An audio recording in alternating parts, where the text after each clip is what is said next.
Salut, c'est Nelly, bienvenue sur ma chaîne. Et ça y est, Halloween. Cette année, je suis un peu en retard par rapport à d'habitude. Je ne commence mes vidéos que mi-octobre, j'ai eu quelques empêchements et je n'aurai malheureusement que 3 vidéos. Mais ces vidéos vont changer un petit peu d'habitude, j'ai décidé de changer de format. Et au lieu de faire une voix off, de vous parler directement pendant que je fais ce costume. Et quel costume! Une reine araignée. Dans cette première partie, je vous montre comment je réalise la couronne. Donc restez jusqu'au bout pour pouvoir la voir en détail et voir ce qu'elle va apporter.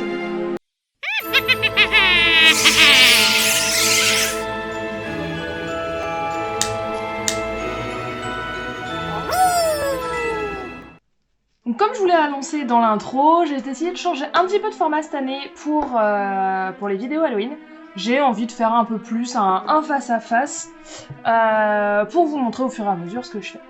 Donc, costume d'Halloween, je pense que vous avez vu le résultat. Pour arriver à ce résultat-là, je suis passée par plusieurs étapes de création de dessin. Donc la première étape pour moi, ça va être de faire la coiffe.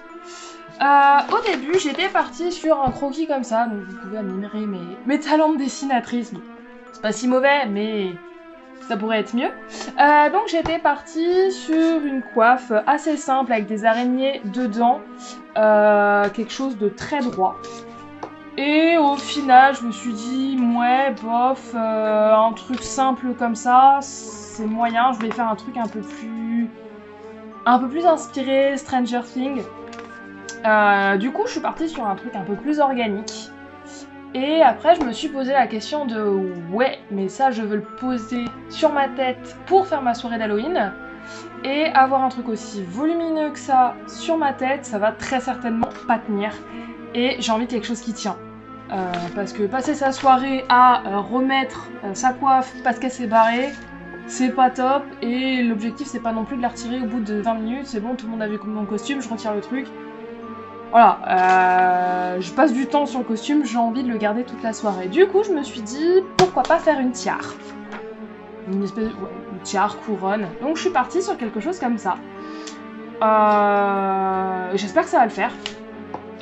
Parce que j'ai jamais fait de tiare. Enfin, j'ai fait une couronne pour faire ma reine des glaces, que je vous mets juste là. Mais je veux m'améliorer pour que ça tienne mieux sur ma tête. Et que ça épouse mieux la forme de ma tête, que ce soit pas juste posé dessus, que ça puisse vraiment tenir toute la soirée.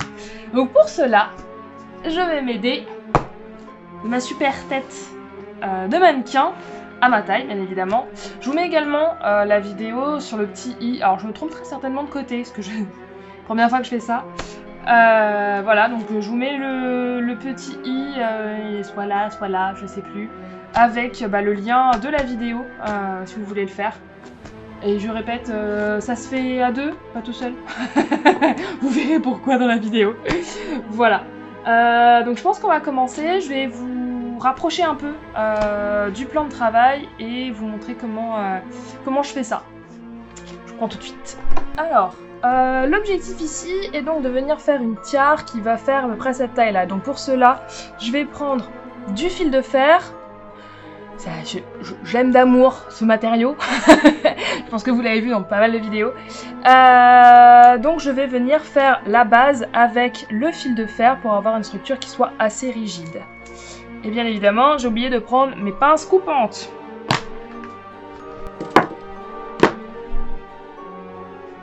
Donc, si vous entendez du bruit en fond, autre que la musique que je mets, parce que j'aime bien avoir de la musique avec, c'est mon rongeur qui a décidé de faire encore de la roue. Voilà, merci Jean-Mini. Je l'aime ce bestiau. Du coup, on vient prendre son fil de fer et mesurer la taille qu'il nous faut pour avoir une tiare.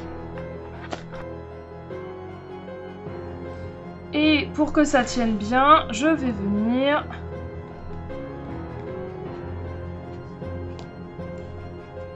le doubler, puis le tripler, je pense que ce sera...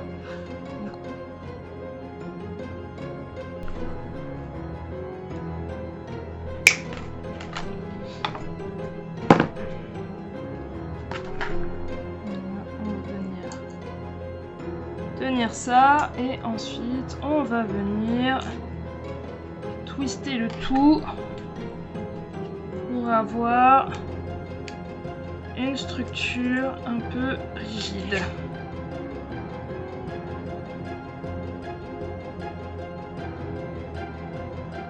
J'espère que le cadrage est bon, parce que bien évidemment, il n'y a pas de retour caméra vu que je filme encore avec mon téléphone, vu que je n'ai pas le budget pour acheter une caméra digne de ce nom avec un retour.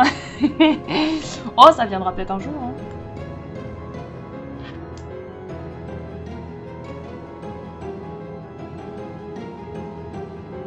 Voilà.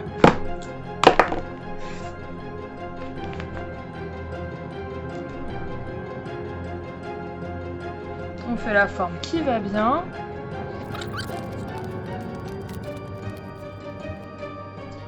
Faut que ça épouse bien la forme de la tête pour que ce soit harmonieux. Même si c'est pour un costume d'Halloween, j'aime bien quand les choses sont quand même jolies. Ok, donc pour moi on est pas mal. Je vais juste m'occuper du petit bout pointu juste ici. Juste ici. Et venir, hop, le plier. Voilà, pour éviter qu'il ne me rentre dans le crâne. Voilà, celui-là normalement il devrait pas m'embêter. Voilà. Une fois qu'on a la forme de faite, on va bien retrouver le sens. Voilà, ah là ça sera parfait. Je vais un essai sur ma tête pour voir. Ouh, ça va bien tenir ça. Ça c'est beau. Ok. La prochaine étape, ça va être de venir coller les petits pics pour faire la base de la tête. Alors je vérifie que vous soyez bien cadré pour que vous puissiez voir. Ok, donc maintenant le but c'est de venir placer les pics ici. Donc on va essayer de voir la taille qui va bien. Alors, je pense que ça va être un peu haut.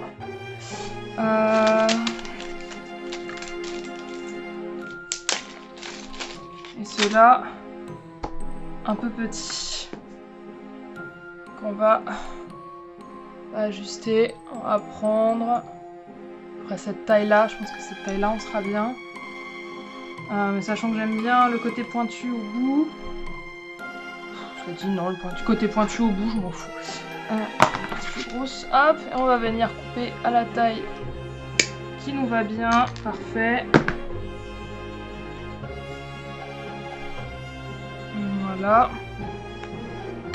Alors, pour pas que ça bouge, je vais mettre un petit bout de scotch, sinon ça va m'embêter. Là, mon objectif, ça va être quelque chose qui soit le plus symétrique possible. Et le but maintenant, ça va être de venir placer sur la coiffe de façon bien droite le premier pic et après de faire en symétrie des pics plus petits, un peu plus petits, pour y monter après la toile d'araignée. Donc pour cela, j'utilise mon pistolet à colle, comme toujours. Bon, les aléas de ne pas avoir de retour, c'est que j'ai commencé à filmer, j'ai parlé dans le vide, enfin je pensais avoir commencé à filmer, et bien évidemment je n'avais pas appuyé sur le bouton enregistrer. Ça démarre bien pour un début de vidéo, donc je reprends mes explications. L'objectif est de venir faire la toile d'araignée sur le dessus. Donc pour cela, je prends des petits pics à brochette que je viens couper à la taille que j'ai envie et je les colle sur la tiare. Voilà, je veux avoir quelque chose de symétrique et en descendant, donc je coupe petit à petit. Pour cela, j'utilise mon super pistolet à colle que j'aime d'amour. Voilà. Je suis dégoûtée. Du coup, je place mon pic sur... je vais vous montrer vu qu'il y a le deuxième à poser. J'essaie de faire quelque chose de très très symétrique. Donc je viens le poser, j'ai un petit repère, hop. Là, je le veux ici. Je prends mon petit pic à brochette, mon super pistolet à colle. Et je viens mettre une dose de colle. Bien évidemment, vous ne voyez rien vu qu'il y a ma main juste devant. Mais vous inquiétez pas, je vais vous montrer. Voilà. Oh, voilà. Je mets une bonne dose de colle et je viens tenir le pic à brochette en place jusqu'à ce que ça sèche. Et je souffle pour accélérer le procédé.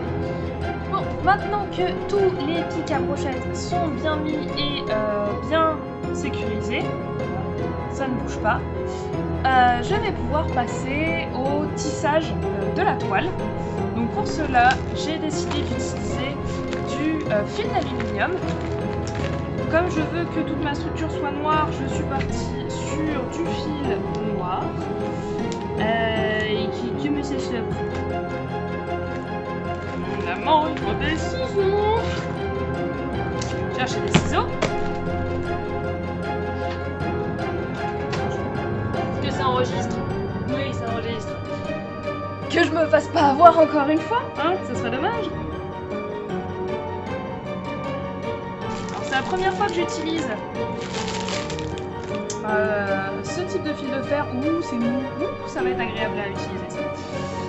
Donc, je vais venir prendre le fil de fer et venir faire ma forme de toile. Donc, on va venir prendre à peu près la longueur qu'il faut. Voilà, un petit peu plus. Histoire d'être sûr. Ouh là, c'est moelleux, c'est super agréable à utiliser. On vient prendre à la moitié et je vais commencer par faire celle du haut. Alors comment je vais faire tenir ça moi?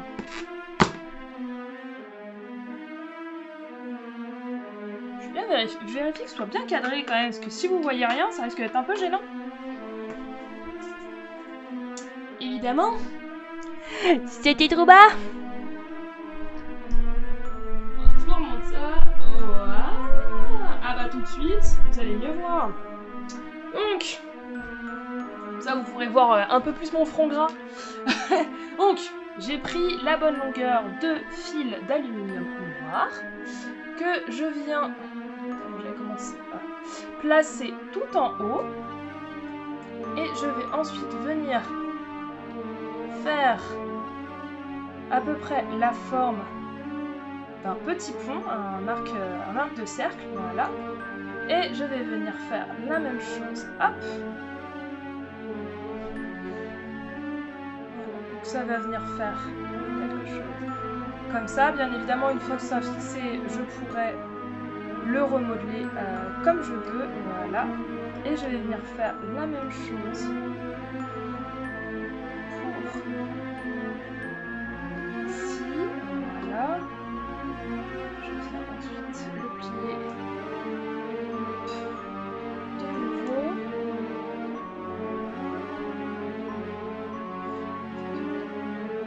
C'est super malléable, c'est très agréable de travailler comme matériau, j'adore. Et ensuite, le dernier, voilà.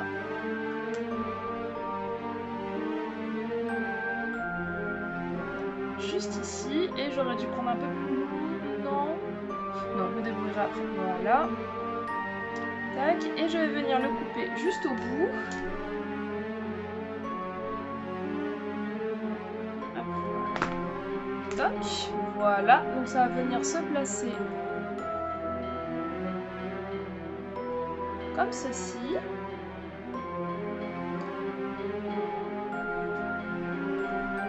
Voilà, et je vais venir faire la même forme de l'autre côté. Alors, je fais la forme avant de coller parce que j'ai peur sinon de tout arracher, enfin que ça ne se manipule pas aussi bien. Donc je viens faire une préforme pour être sûr d'avoir à peu près la bonne dimension. Arrivé au moment où je vais coller.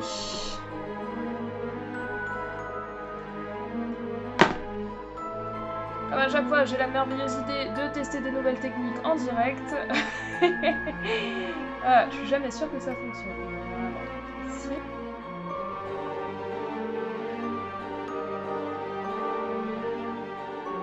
J'espère que vous voyez bien ce que je suis en train de faire. Ce sera dommage. Hop, et...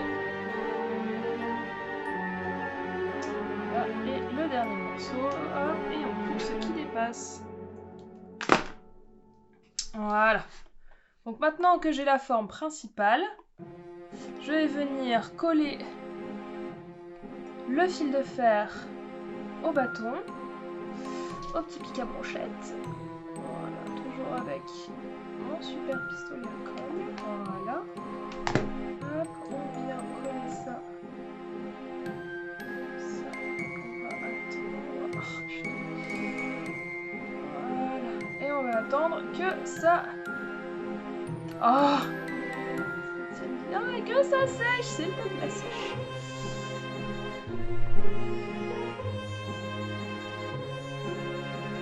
Ok.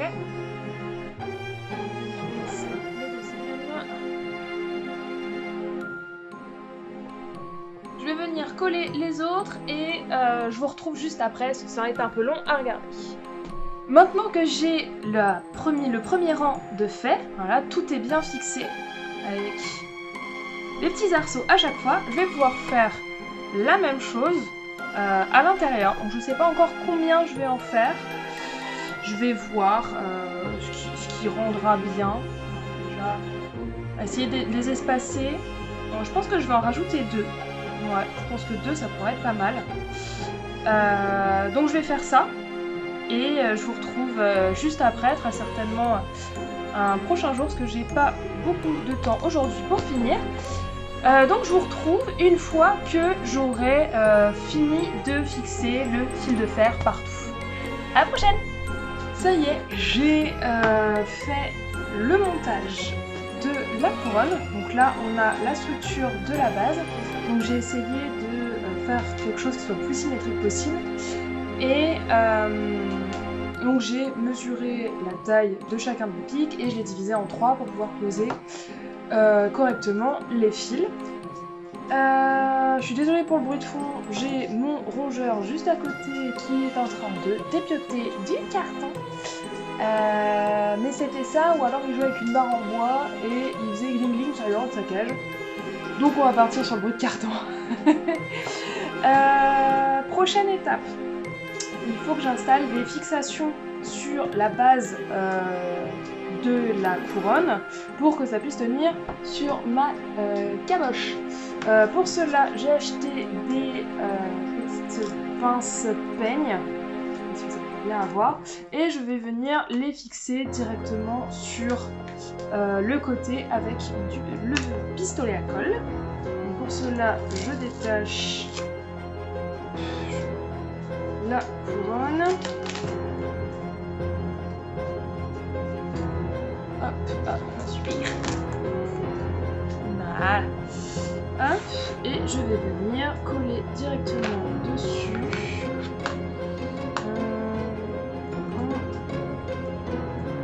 Voilà, juste là comme ça. Je vais venir coller directement avec mon pistolet à colle. Chacun, ben, j'en ai 2, donc les deux côtés. C'est quelque chose qui tienne. Donc j'ai mis la colle directement sur la pince et je vais venir la placer, hop, sur la structure en métal directement, pour que ça adhère.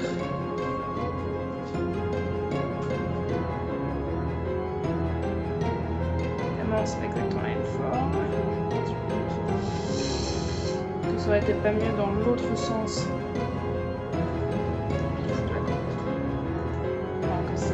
Voilà. On va plus tard, donc ça sèche. Vous n'allez pas me regarder souffler pendant 3 quarts d'heure. Je vous reprends une fois que j'ai collé la deuxième. J'ai fixé les 2 barrettes. Elles tiennent bien. J'ai mis, je sais pas si vous pouvez voir, une bonne couche de colle chaude, changer. Et maintenant, l'objectif est de venir lui donner à cette couronne une autre texture pour avoir quelque chose d'un peu organique, un peu inspiré Stranger Things, Upside Down, tout ça. Pour cela, je vais utiliser un matériau que j'ai jamais utilisé.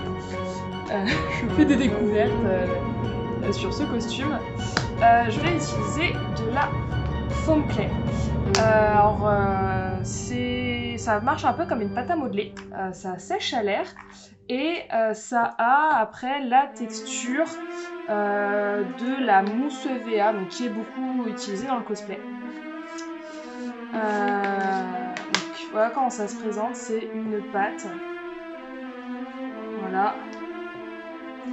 C'est une pâte qu'on va venir modeler comme on veut. Et après, ça va sécher en 48 heures. Et l'avantage d'être super léger. Donc je ne l'ai jamais utilisé. Je sais absolument pas comment ça se travaille. Je m'attendais pas à cette texture-là. Ça ressemble un peu à la Model Magic. Je sais pas si vous connaissez. Mais voilà. Donc je vais m'amuser maintenant à recouvrir tout ce que j'ai fait. Donc, je vais retirer de là, de la tête de mannequin, et je vais venir recouvrir mon travail avec cette foam clay. Alors pour que ça adhère, on peut utiliser de l'eau. Donc j'ai également un petit pot avec de l'eau, j'en ai foutu partout.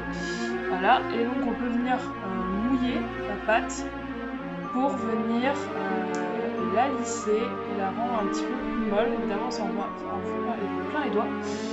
Voilà. Donc je vais commencer par recouvrir toute la base et les pinces, et je vous retrouve après pour vous montrer comment je travaille là-dessus. J'ai recouvert la base de la couronne. Maintenant, je vais rajouter du volume et de la texture en allant du bas vers le haut et en m'attardant beaucoup plus au niveau des jointures. Donc, alors je ferme la boîte à chaque fois pour éviter que ça sèche. Normalement, ça met beaucoup de temps avant de sécher, mais ça coûte cher. Voilà, donc je prends un petit boudin.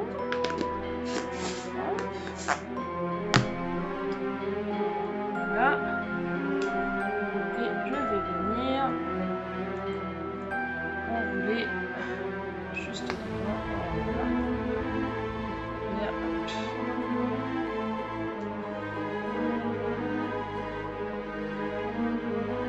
Et on prend un peu d'eau.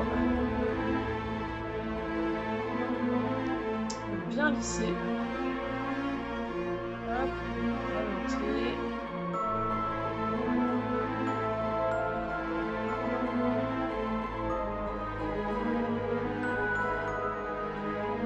Alors je fais pas des choses très lisses parce que mon objectif c'est vraiment d'avoir quelque chose qui fasse un peu organique et un peu comme si c'était des tissus, un peu comme de la chair ou quelque chose comme ça. Un truc un peu mutant.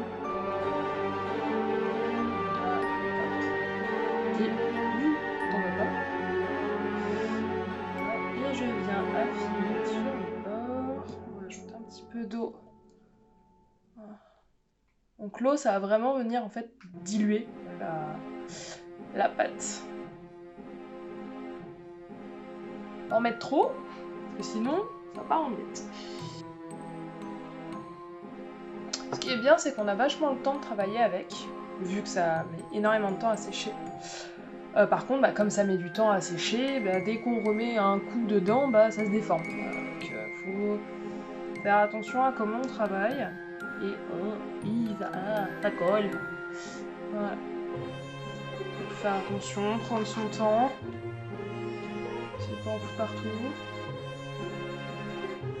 Et regardez où on met ses gros doigts.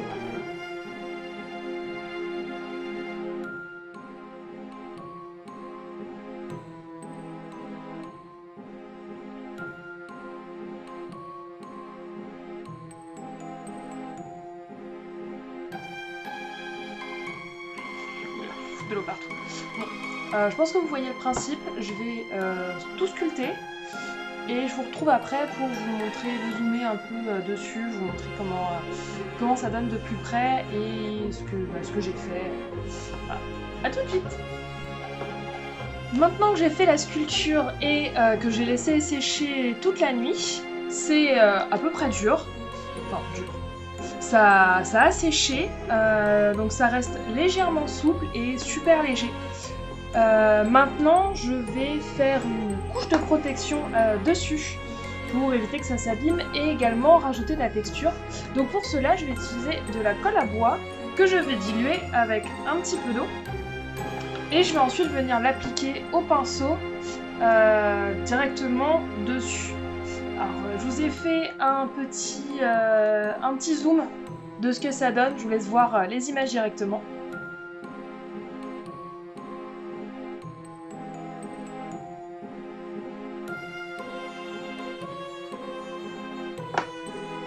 Et maintenant que c'est fait, je vais pouvoir passer à la sous-couche.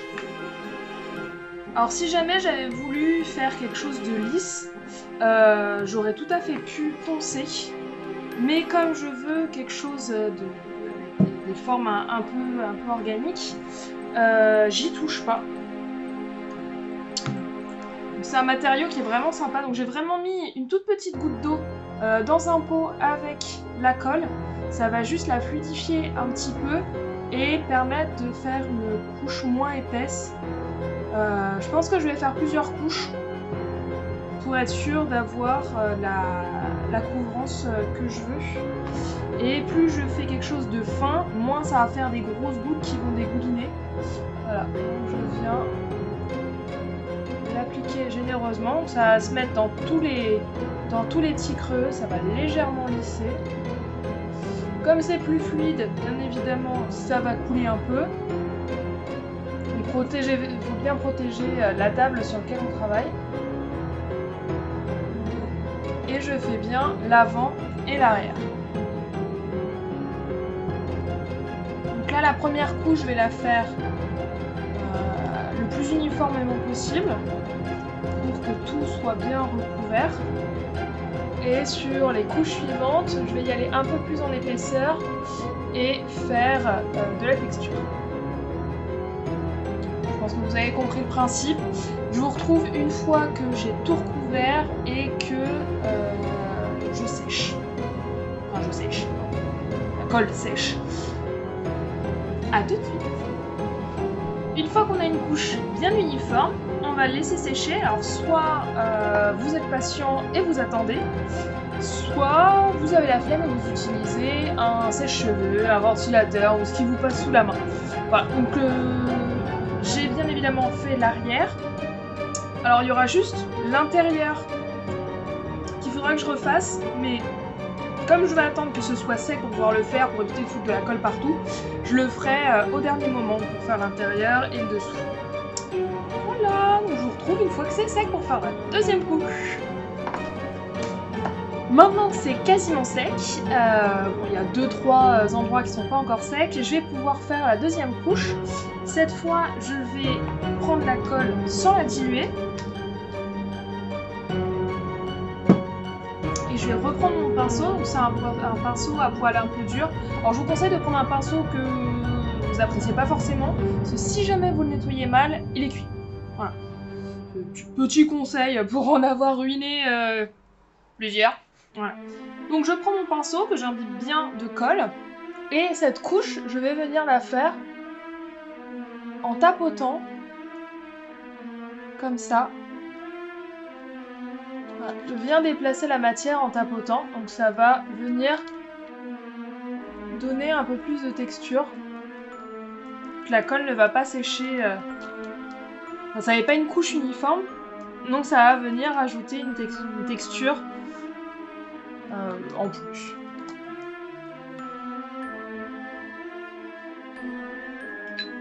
Je vais vous montrer d'un peu plus près ce que ça donne.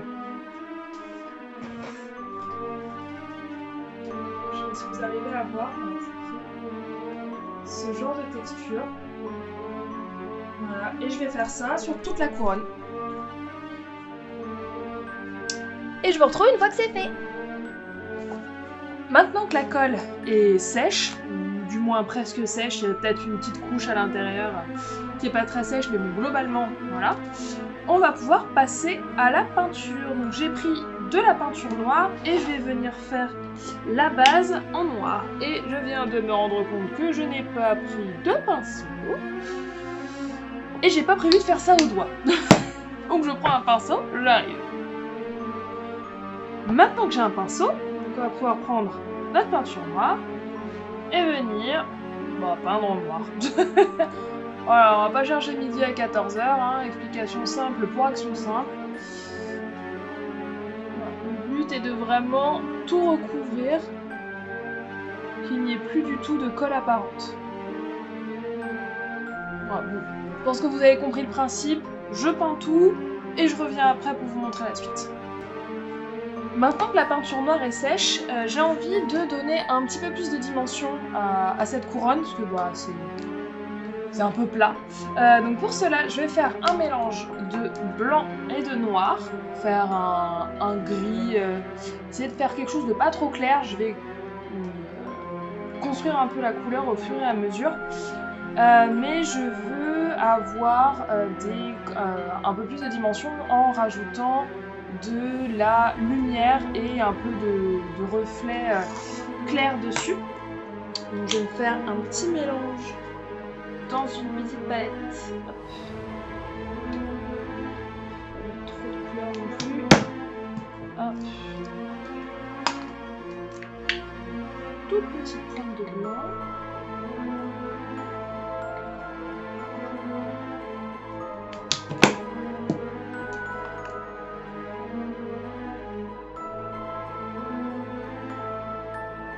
Et ensuite, donc, je vais prendre de la couleur, mais je vais essayer d'en retirer un maximum sur mon pinceau pour pouvoir faire une technique. Alors, j'ai pas le nom en français, mais en anglais, c'est le dry brushing, peinture à sec. Donc, j'ai pas du tout mis d'eau, il y a plus beaucoup de matière sur mon pinceau, et je vais venir très légèrement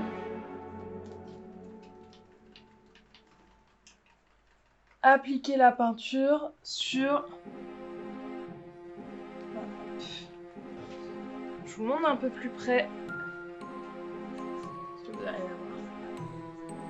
Je sais pas si vous arrivez à voir, et puis je fais sur le pinceau dans la bouche, ça marche mieux. Je sais pas si vous arrivez à voir la différence.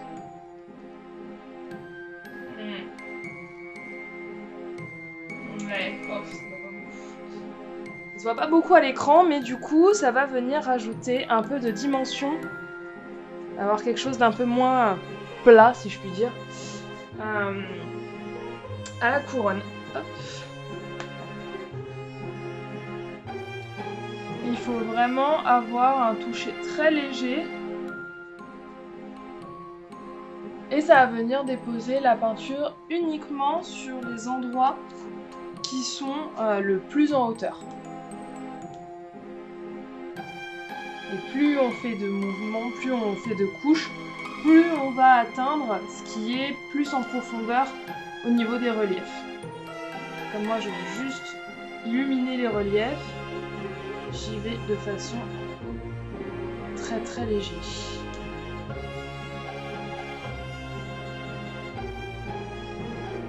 Ça va vraiment venir rajouter une texture.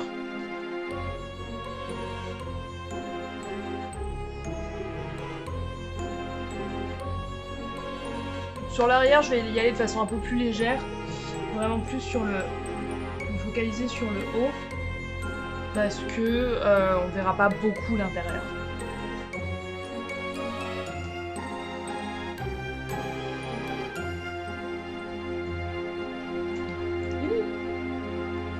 Donc maintenant, je vais attendre que ça sèche et je vais venir faire une deuxième couche c'est mieux si on voit ma tête. Je vais venir faire une deuxième couche avec une couleur encore plus claire. Je vous retrouve juste après. Maintenant que cette première couleur est sèche, on va passer à une couleur encore plus claire. Donc je vais rajouter une petite touche de blanc.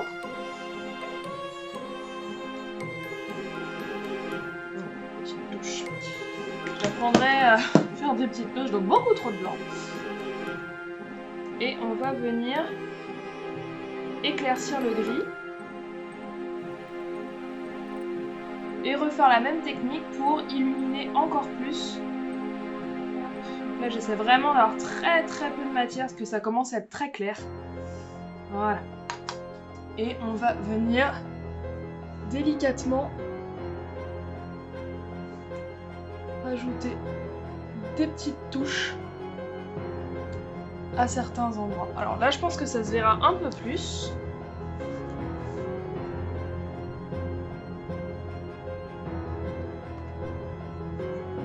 Juste là, j'ai rajouté une teinte un peu plus claire.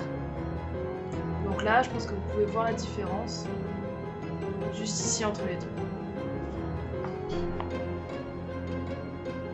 Et le fait d'avoir un pinceau qui soit dans cet état-là, avec les poils aussi étirés, ça permet de rajouter une texture en plus avec donc, les traces de pinceau qui se forment directement dessus.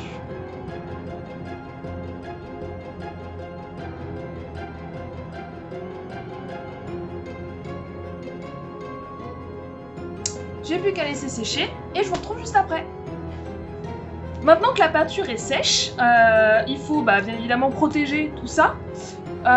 Donc je vais mettre une couche de vernis et je veux avoir un effet mat, donc j'ai pris un vernis mat. Alors je vais pas le faire ici parce que j'ai mon rongeur juste à côté que j'ai pas envie de lui foutre de l'aérosol dans les poumons. Hein, je l'aime bien quand même ce petit truc.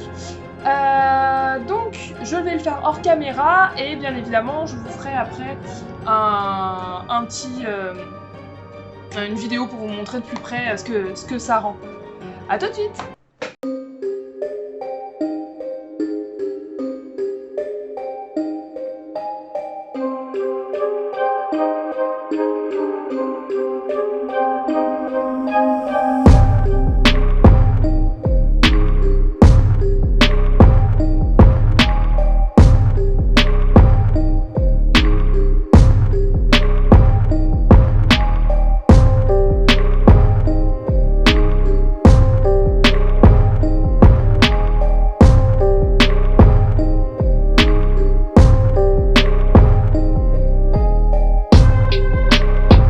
Cette vidéo vous a plu et ce n'est que la première d'une trilogie.